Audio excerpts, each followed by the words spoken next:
The grand chamber of the Coalition Emergency Council was silent except for the soft hum of holographic displays. Red warning lights bathed the faces of hundreds of alien representatives in an eerie glow, casting long shadows across the ornate walls. The atmosphere was thick with dread as system after system blinked out on the massive strategic display, consumed by the advancing Vraxian fleet. High Admiral Tawan stood at the central podium, his shoulders heavy with the burden of command. His weathered face showed the strain of sleepless nights and constant defeats. The last 3 battles had cost them dearly. Over 30,000 coalition ships lost, millions of lives snuffed out in the cold vacuum of space. Each loss felt like a personal failure, another crack in his already fragile spirit. Around the circular chamber, representatives from 17 different spacefaring species sat in tense silence. Some were humanoid, others decidedly not, from the crystalline luminarite to the gaseous forms of the nebulans. Yet they all shared the same expression of barely contained fear. The Vraxian Empire had proven unstoppable, adapting to every tactic, countering every strategy. "The 7th Fleet has fallen," announced a junior officer, his voice trembling. Another series of lights winked out on the display. "The Vraxians have developed countermeasures for our phase shift technology. Our ships couldn't even get close enough to engage." Taiwan's fingers gripped the podium until his knuckles turned white. "We need solutions, not more reports," he said, his voice carrying across the chamber. "The Vraxians have adapted to all our standard tactics. If anyone has any suggestions, now is the time." The silence that followed was deafening. Species that had been spacefaring for thousands of years, civilizations that had mastered the fundamental forces of the universe, all found themselves without answers. The Vraxians were unlike anything they had faced before. A hive mind species that learned and evolved at a frightening rate. Then Admiral Sun Mai stood up, her silver uniform glinting in the red emergency lights. The medals on her chest, earned in countless battles, clinked softly as she moved. She was younger than most of the other military leaders, but her reputation for brilliant tactical thinking had earned her a seat at the council. "There might be one option we haven't considered," she said, her voice clear and steady. "The humans." The chamber erupted in whispers and gasps. Some representatives physically recoiled at the suggestion. Others began arguing immediately, their voices rising in a cacophony of different languages that the universal translators struggled to keep up with. Elder Kang, the ancient representative of the founding species, rose from his seat so quickly that his ceremonial robes billowed around him like storm clouds. His species had guided the coalition since its formation, and their wisdom was rarely questioned. But now his usually calm face showed real fear. "Absolutely not," he thundered, his voice cutting through the chaos. "Have you lost your mind, Sun Me? The humans would be worse than the Vraxians, worse than complete annihilation." Sun Mai challenged, standing her ground. "We've lost 47 systems in the past month alone.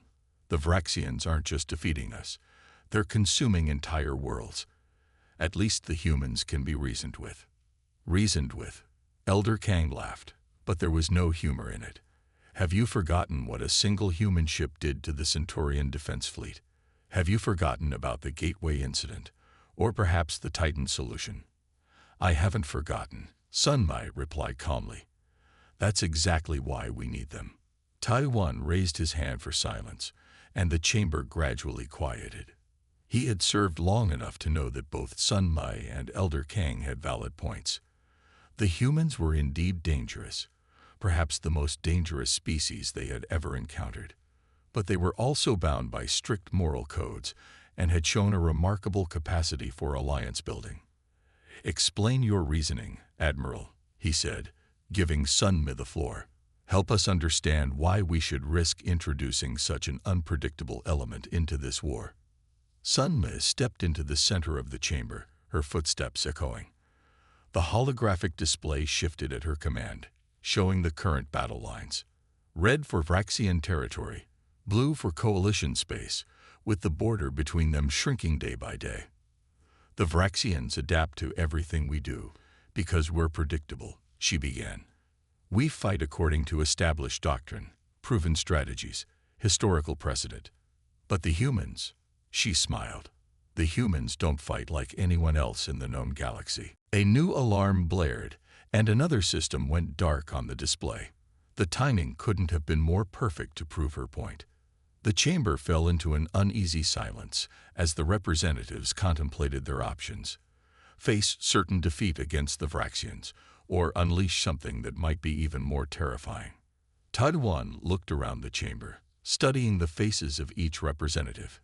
He saw fear in their eyes, but he also saw something else. Hope. Sometimes the only way to fight a nightmare was with another nightmare. Sometimes survival meant making impossible choices.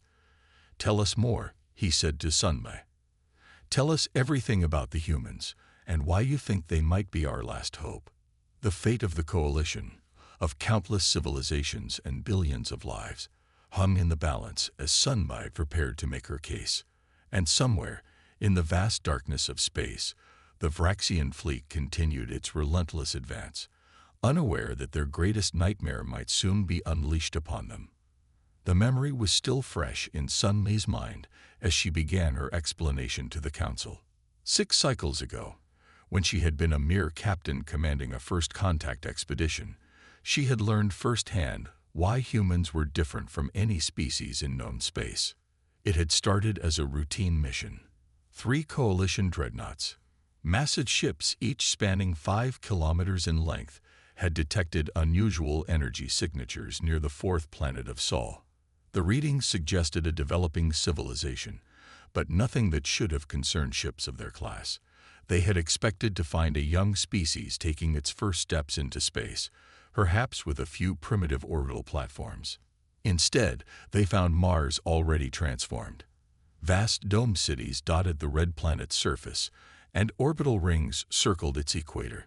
Humanity had not just reached Mars. They had made it their home in less than 2 centuries. When the coalition ships emerged from hyperspace, they encountered a single human vessel. It was smaller than their dreadnoughts, perhaps a kilometer in length, with clean lines and a design that suggested both elegance and functionality. The ship's commander introduced himself as Captain Jeho Park of the Earth Defense Force vessel Determination. Sunmei had followed standard first contact protocols, demanding the human ship's immediate surrender for processing and evaluation. The response she received still made her smile years later. With all due respect, Park had replied, his voice carrying an odd mix of politeness and amusement. I don't think that would be in anyone's best interest. Perhaps we could discuss this like civilized beings. When Sunmei had ordered her ships to take aggressive positions, Park had simply sighed. I was afraid you might say that. Please note that what follows is purely defensive in nature. What happened next defied all known laws of space combat. The human ship began a series of maneuvers that the coalition's tactical computers repeatedly labeled as impossible.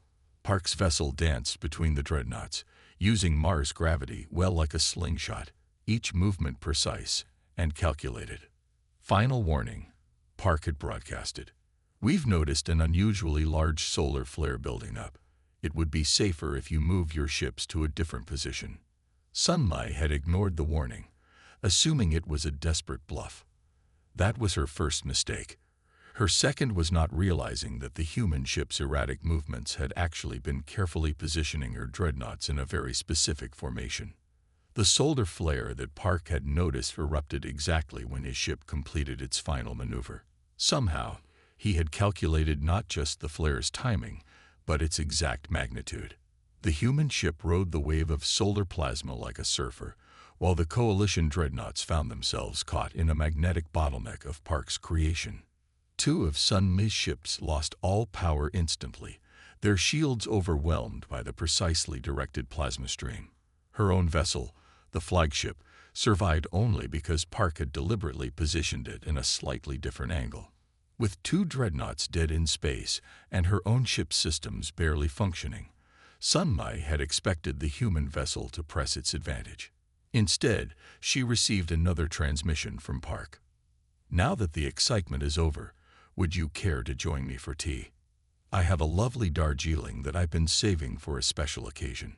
The invitation was so unexpected that Sunmai had laughed out loud on her bridge. Here was a captain who had just outmaneuvered 3 superior vessels, and instead of demanding their surrender, he was offering refreshments. When she accepted the invitation, what else could she do? She found Park waiting in a simply decorated conference room. He poured the tea himself, explaining the Earth custom as he did so. They talked for hours, not about surrender terms or power dynamics, but about the possibilities of cooperation between their peoples. "You see," Park had explained, sipping his tea, "humans have a rather unusual approach to problem solving. We don't believe in impossible situations. We just haven't found the solution yet. Take our meeting today. You had superior ships, superior weapons, superior numbers. But we had Mars gravity, solar activity charts, and a bit of creative thinking." Sunmai had studied him carefully. "You could have destroyed all 3 ships." "We could have," Park agreed. "But what would that accomplish? Dead heroes can't build alliances. Dead heroes can't share knowledge or culture or tea." He smiled. "Besides, if we had destroyed your ships, we'd never have learned about the coalition. And frankly, the galaxy seems much more interesting with friends in it." That meeting had changed everything. Park's approach, using overwhelming force to establish a position of strength, then immediately extending a hand in friendship, became known as the Mars Doctrine in coalition diplomatic circles. It perfectly encapsulated humanity's paradoxical nature, capable of incredible destruction, but equally capable of sincere friendship. As Sunmai finished recounting this story to the council, she could see the impact it had. Even Elder Kang, who had been so opposed to involving humans, seemed lost in thought. "That single encounter taught us more about humans than 1,000 diplomatic meetings," she concluded. "They think differently than us. They see possibilities where we see impossibilities. And most importantly, they understand that true strength lies not in destroying your enemies, but in turning them into allies." The council chamber remained silent as her words sank in. The red warning lights continued to flash, marking the Vraxian advance, but now there was a glimmer of something else in the representative's eyes, something that looked remarkably like hope. Elder Kang moved to the center of the council chamber, his ancient eyes reflecting the glow of the holographic displays. His ceremonial robes, woven with threads that captured and reflected light, seemed to absorb the red warning signals flashing around them. The chamber fell silent as he raised his hand to activate the historical records. "Before we make this grave decision," he said, his voice carrying the weight of centuries, "let me show you why humans must be kept away from this conflict." His fingers danced through the air, manipulating the holographic controls. "This recording is from their conflict with the Centaurian pirates, just 2 cycles ago." The main display flickered and transformed into a vast asteroid field. Chunks of rock, some as large as battleships, others barely bigger than escape pods, drifted in seemingly random patterns. In the distance, a fleet of Centaurian pirate vessels moved through the field, their ships painted in the blood-red colors of their infamous brotherhood. "Watch what a single human battleship did," Elder Kang said softly. The recording showed the EDF Constellation, under the command of Captain He Newell, entering the field. Instead of avoiding the asteroids as any sensible commander would, He Newell took his ship deeper into the chaos.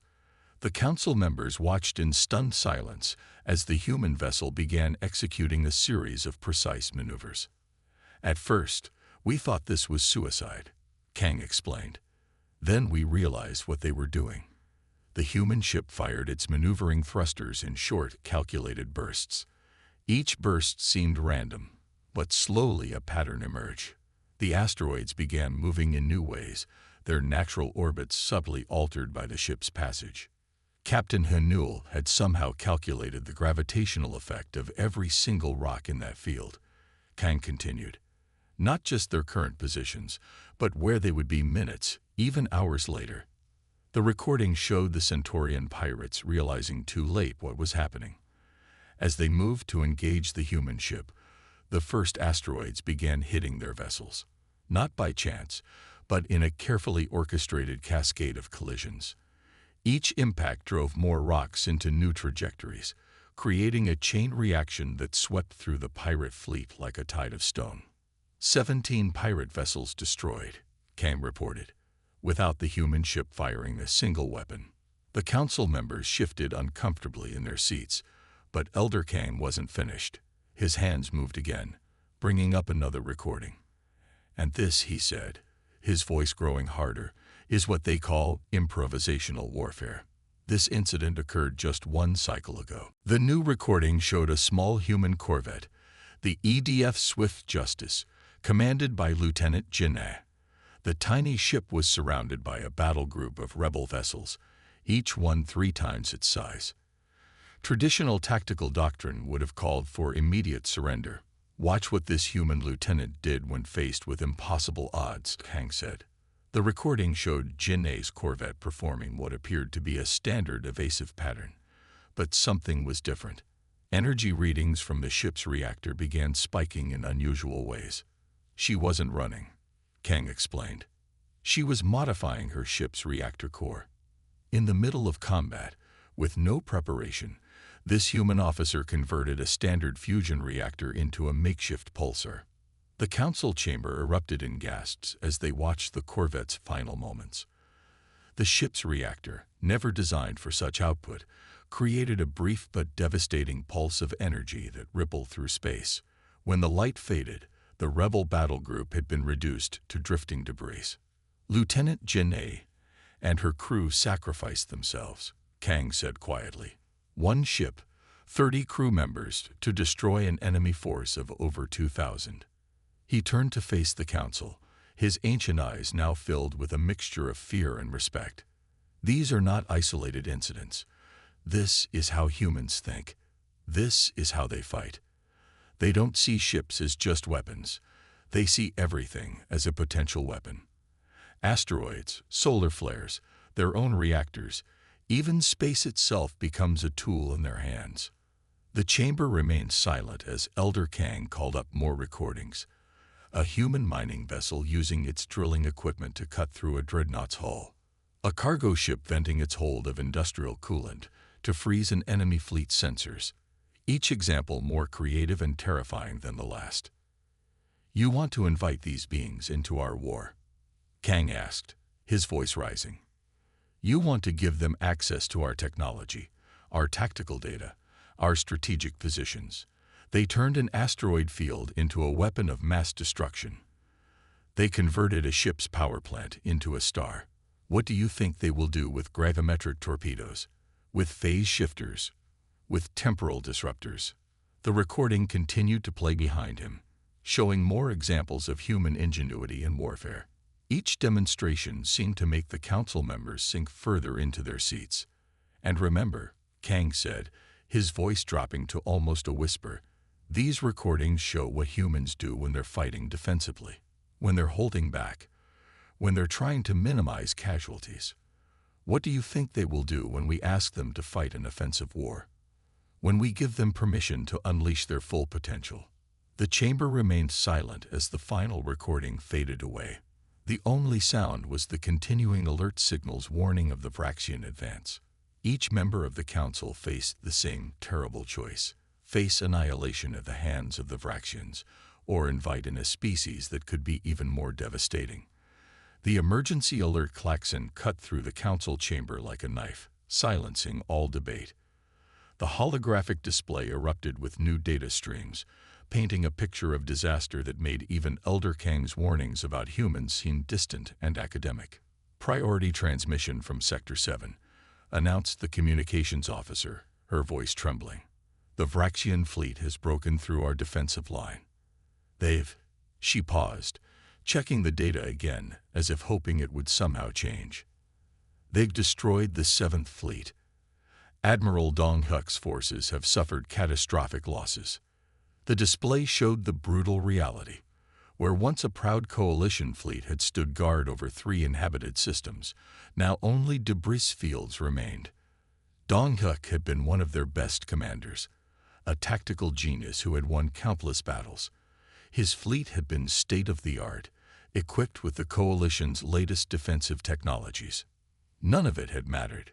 "Show us the tactical feed," High Admiral Todd 1 commanded, his face ashen. The hologram shifted, revealing the last moments of the battle. The Vraxian ships moved with their characteristic hive mind precision, adapting in real time to every Coalition strategy. When Dong Hyuk's ships deployed their new phase shield technology, the Vraxians simply adjusted their weapons to a frequency that turned the shields into a liability. When the Coalition forces attempted to retreat and regroup, the Vraxians had already calculated and blocked their escape vectors. Preliminary casualty reports indicate over 50,000 Coalition personnel lost. The communications officer continued. 3 habitable worlds now lie directly in the Vraxian advance path. Combined civilian population, 12 billion. The council chamber erupted in panicked discussions. Some representatives were already calling for the evacuation of nearby sectors. Others demanded the deployment of their remaining strategic reserves. A few simply sat in stunned silence, watching their worst fears become reality. Then Admiral Sunmei stepped forward, her expression tense but controlled. "There's something else you need to know," she said, raising her voice above the chaos. "We have a human diplomatic vessel in the sector. The EDF Peacekeeper, under Captain Minho." The chamber fell silent again, but this time the silence carried a different weight. "They've witnessed the entire battle," Sunmei continued. "Captain Minho reports they have developed a potential counter-strategy and are requesting permission to engage the Vraxian fleet." Elder Kang shot to his feet so quickly that he knocked over his ceremonial staff. "You must deny them," he shouted, his face paler than anyone had ever seen it. "You don't understand what they're capable of. Whatever they're planning, it will be worse than anything we've seen in those recordings." The holographic display updated again, showing the position of the human diplomatic vessel. The Peacekeeper was a small ship by Coalition standards, officially classified as an unarmed diplomatic courier. But everyone in the chamber remembered the recordings they had just watched, remembered how humans could turn anything into a weapon. "The Vraxians will reach the first civilian world in less than 6 hours," Sunmei reported. "We have no other forces close enough to intervene." High Admiral Todd 1 stood at the center of the chamber, the weight of billions of lives pressing down on his shoulders. He looked at the tactical display, at the approaching Vraxian fleet, at the civilian worlds in their path.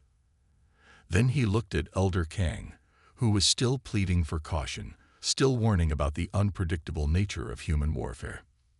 Finally, he looked at the small icon representing the human ship, the Peacekeeper. The name seemed almost ironic now. "What exactly is Captain Minho proposing?" one of the council members asked. "He hasn't shared the details," Sunmei replied. "He says we probably wouldn't believe him if he explained it anyway." That statement, so typically human in its mix of confidence and cryptic warning, seemed to echo through the chamber. The council members looked at each other, remembering the recordings they had just watched, wondering what impossible solution the humans had devised this time. But the Vraxian fleet moved ever closer to those civilian worlds, and time was running out. Sometimes, Ta 1 realized, the only choice was between different kinds of nightmares. "Permission granted," he said, his voice firm and clear. Elder Kang slumped in his seat, looking suddenly ancient even for his species. "May the First Ones forgive us," he whispered. "We have no idea what we've just unleashed." The council watched as Captain Minho's acknowledgement came through, a simple text message that somehow seemed more ominous than any tactical alert. "Thank you, Admiral. You might want to record this. It's going to be interesting." The Coalition war room fell into confused silence as they watched the tactical display.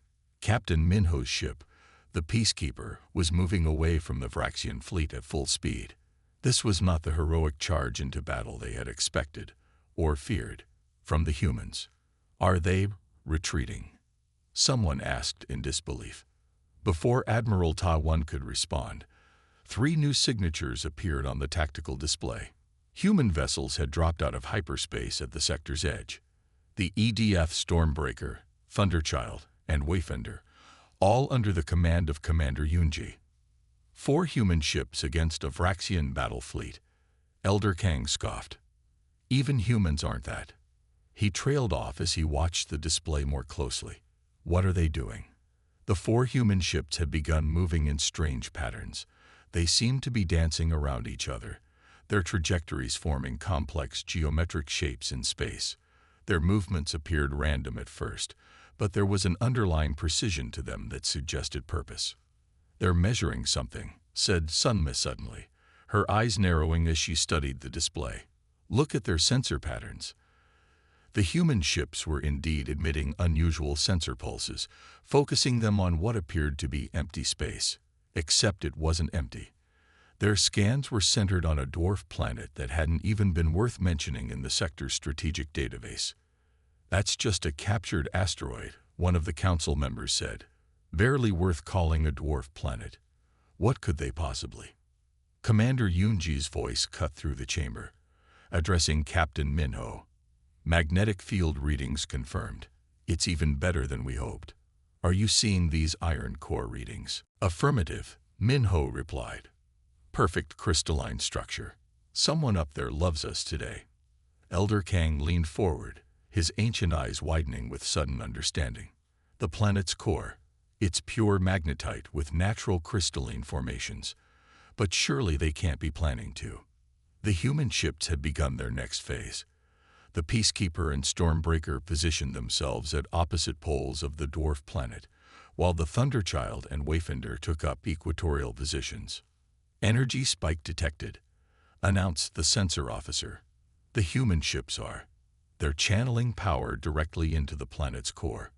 The dwarf planet's magnetic field began to fluctuate. At first, the changes were subtle, barely noticeable on the instruments. But as the humans continued their work, the fluctuations grew stronger. The crystalline structure of the core was amplifying their efforts, turning the entire planet into a massive electromagnetic conductor. "This is impossible," muttered a coalition scientist. "The power requirements alone would be."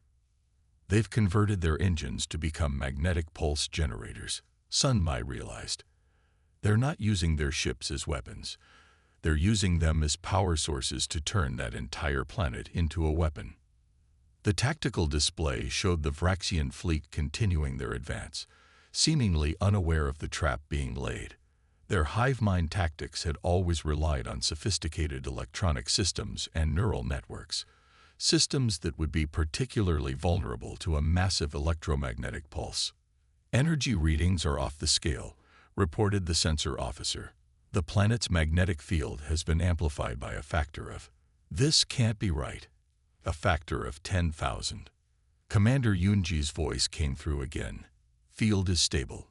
Crystalline matrix is holding."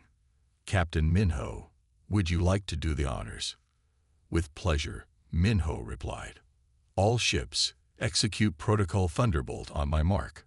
The council chamber watched in stunned silence as the humans activated their improvised weapon. The dwarf planet's magnetic field, now amplified beyond anything in recorded history, collapsed and released in a single massive pulse.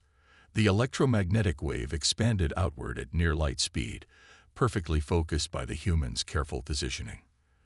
The effect on the Vraxian fleet was immediate and devastating. Their sophisticated neural networks, the very thing that made them so formidable, became their greatest weakness. Ship after ship went dark as the electromagnetic pulse washed over them. 80% of the Vraxian fleet has lost power," reported the sensor officer. "The remainder are showing severe systems damage. Their neural networks have been completely overloaded." Elder Kang sat back in his chair, his face a mixture of awe and horror. "They turned an entire planet into an electromagnetic pulse weapon," he whispered. "Who looks at a dwarf planet and sees a weapon? Who even thinks of something like that?" "Humans do," Sunmai replied quietly. "This is why we need them. The Vraxians adapt to everything they've seen before.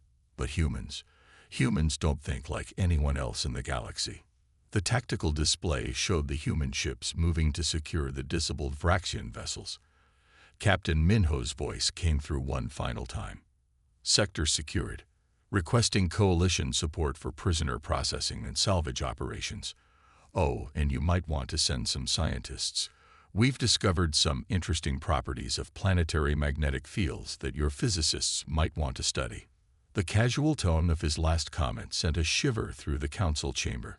To the humans, turning a planet into a weapon was not just a military victory. It was a scientific opportunity. They had not only saved billions of lives, but had advanced their understanding of physics in the process. Elder Kang's earlier warnings echoed in everyone's minds. The humans were indeed terrifying. But perhaps that was exactly what the coalition needed to survive. As the electromagnetic pulse faded, the coalition war room expected the battle to be over. Instead, they watched in astonishment as the human ships began what Commander Yunji casually termed Phase 2 of their operation. Now for the interesting part. Yunji's voice came through the comm system, sounding almost cheerful. All ships, initiate gravitational symphony. Captain Minho, take point on the resonance calculations. The 4 human vessels began moving in new patterns, more complex than before. They were using their engines in ways that violated every known principle of space combat. Instead of maintaining safe distances, they dove between the disabled Vraxian ships, their movements precise and coordinated. What are they doing now? Admiral Taiwan asked, leaning forward to study the tactical display. Sun Mai, who had seen humans fight before, felt her breath catch in her throat. They're using the dwarf planet's magnetic field to create gravitational distortions, she explained. The electromagnetic pulse wasn't their main weapon. It was just to set this up. The human ships had positioned themselves at key points around the disabled Vraxian fleet. Their engines pulsed in perfect synchronization, each burst carefully calculated to interact with the planet's magnetic field. The effect was like throwing multiple stones into a pond. The gravitational waves began to intersect and amplify each other. Gravitational anomalies detected throughout the sector, reported the sensor officer, her voice trembling. The waves they're resonating with the Vraxian shields. That was when the coalition observers understood the true brilliance of the human plan. The Vraxian ships, though disabled by the electromagnetic pulse, still had their defensive shields running on backup power. These shields, designed to repel energy weapons and physical impacts, were now becoming their own worst enemy. The humans are using the shield's own energy signature, Elder Kang realized, his ancient face pale with understanding. They're creating a feedback loop between the gravitational waves and the shield harmonics.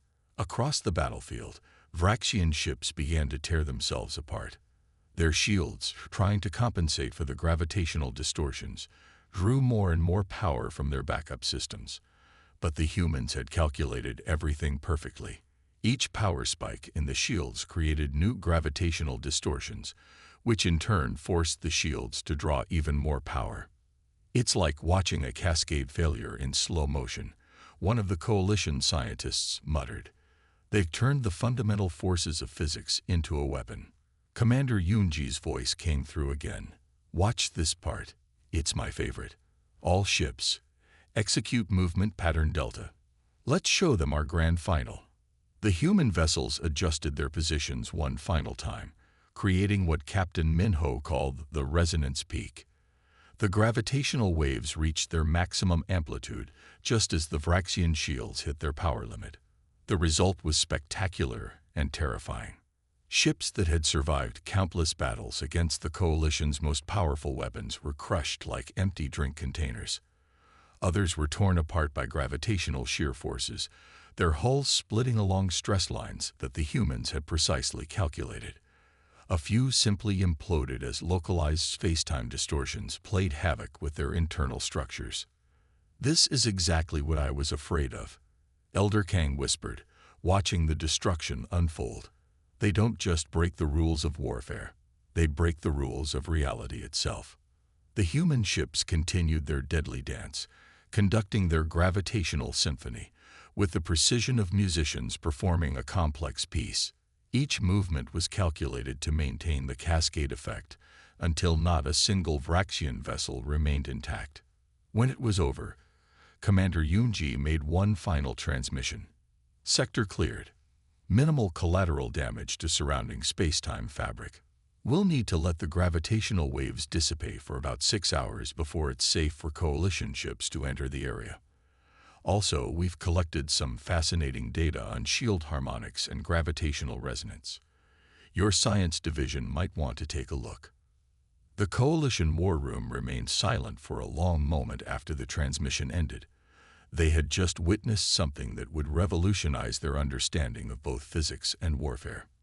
Military academies would study this battle for generations, trying to understand how 4 small human ships had destroyed an entire Vraxian fleet using nothing but gravity and the enemy's own defensive systems.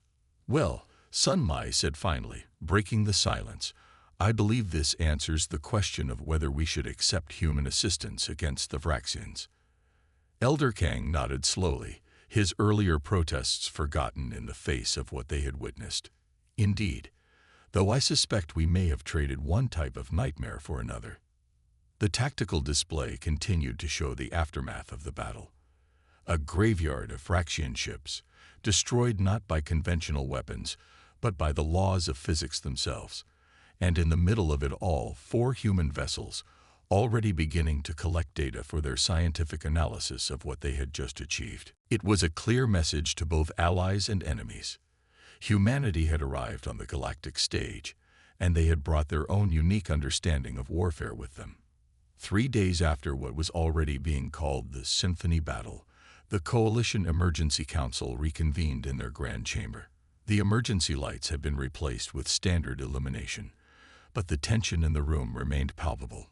Coalition analysts had spent every waking moment trying to understand exactly what the humans had accomplished. Holographic displays showed the battle data on endless loops. Scientists pointed at gravitational wave patterns and debated theories. Military strategists argued about the implications of turning celestial bodies into weapons. But everyone fell silent as Admiral Sunmaid took the central podium. She looked different now, more confident, but also more burdened. The victory against the Vraxians had come at a price none of them had expected: the loss of their comfortable illusions about warfare. "The Vraxian fleet has been completely destroyed," she began, her voice carrying across the chamber. "No Coalition casualties were sustained. No civilian populations were harmed." She paused, letting that sink in. "And yet, I see fear in this chamber. Not relief, not celebration, but fear." The council members shifted uncomfortably in their seats. They had all watched the recordings. They had all seen how 4 human ships had turned the laws of physics itself into a weapon of mass destruction. "Our analysts estimate that the humans used less than 30% of their ships' actual combat capabilities," Sun Mai continued. "The gravitational symphony, as they called it, was improvised on the spot. They saw a dwarf planet with unusual magnetic properties and created an entirely new form of warfare in a matter of hours." Elder Kang sat in his ceremonial chair, looking decades older than he had just days ago. His warnings about human capabilities had been proven right in the most spectacular way possible.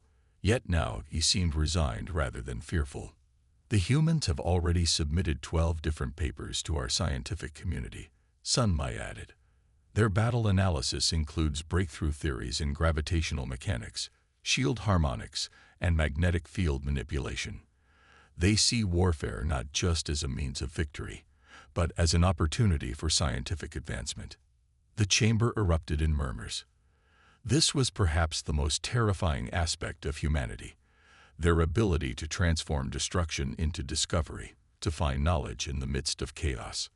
Admiral Ta-One stood up. "What are their demands?" "That's the most surprising part," Sun Mai replied. "They have none. They simply want to exchange knowledge, to learn and teach.